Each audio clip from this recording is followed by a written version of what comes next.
আসিয়া কিংবা ইরা, ওরা মরে গিয়ে যেন বেঁচে গেছে। কারণ এ সমাজে ধর্ষণের কলঙ্ক মাথায় নিয়ে মেয়েদের বেঁচে থাকাটা মরে যাওয়ার চাইতেও বেশি কষ্টকর। বেঁচে থাকতে ইরা বলেছিল দর্শকদের দেখলে সে চিনতে পারবে, কিন্তু এখন তো সে না ফেরার দেশে চলে গেছে। মরে গিয়ে সম্ভবত ভালোই হয়েছে, কারণ ধর্ষণের কলঙ্ক মাথায় নিয়ে বেঁচে থাকাটা আরও বেশি কষ্টকর হতো। দর্শকরা ধরা পড়বে কিনা জানি না, ধরা পড়লেও মেয়েটা সুষ্ঠু বিচার পাবে কিনা জানি না, কারণ এদেশে প্রতিটা সেকেন্ডে টাকার ক্ষমতার কাছে আইন বিক্রি হয়, দর্শকদের জামিন হয়।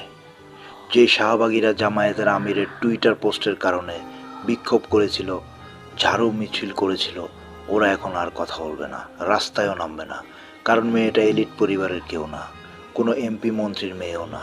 গত রমজানে আসিয়াকে ধর্ষণ করে মেরে ফেলা হলো, আর এবারে ইরামণিকে।